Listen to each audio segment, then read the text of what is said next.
Now for something completely different.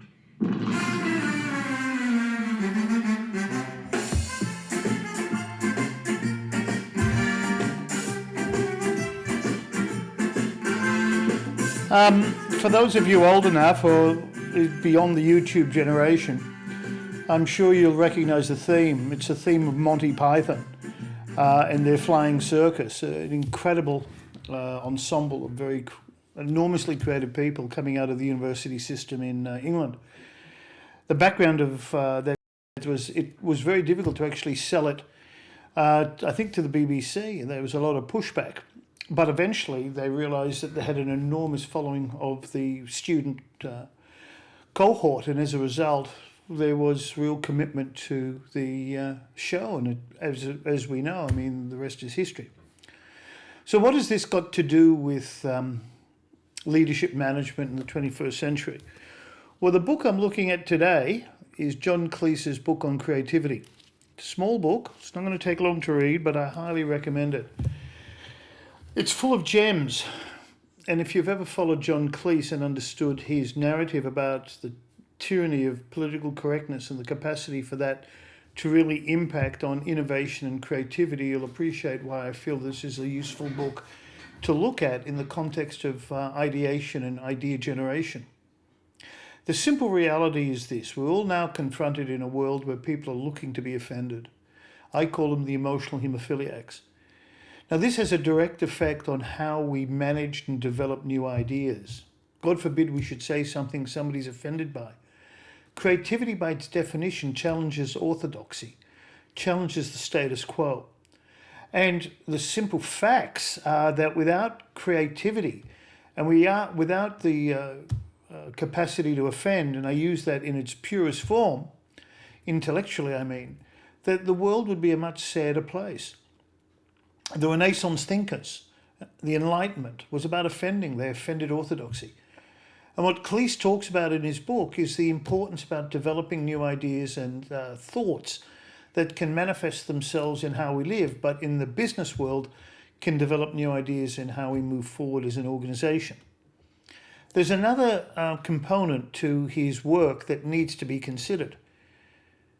Adhering to a strong political correctness narrative, whatever that means, because I have no clue, actually inhibits internal thought. Creativity starts ultimately in the mind.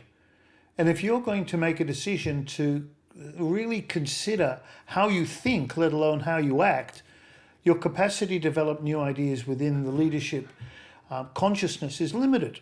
What do I mean by that?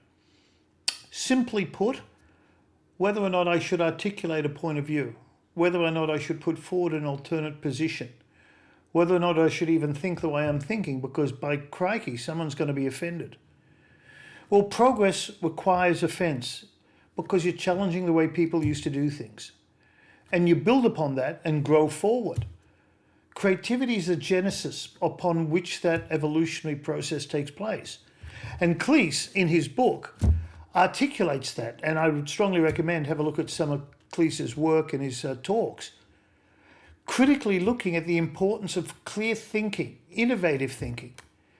Because I would argue there's no such thing as a bad idea. It might not be appropriate at the time. And even if it sounds ridiculous, a bad idea might lead to a good one. And the other important element about creativity and the allowance of individuals within an organization to be creative without pejorative or negative feedback is that allowing that free spirit and free will with focus and direction, the individuals who might have come up with an idea that might not be as good as it could have been, next time will come up with a better idea because they don't fear being judged negatively and they don't fear being put aside. Because ultimately it comes down to an individual's willingness to take a chance. That's what creativity is all about. And if you think about it, that's what business is all about. We've got to take a chance.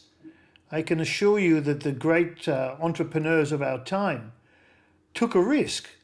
They saw things that other people didn't see. I use the metaphor of I can see a ghost. Well, that's what creatives can do. But if we contain our creative juices, and if we stop our own abilities to look at things differently simply because we fear offending, then unfortunately the world is going to be a lot blander, a lot greyer and less innovative. Strongly recommend this book. Easy to find, not expensive. I hope you got something out of it. And as we started, we should begin. End.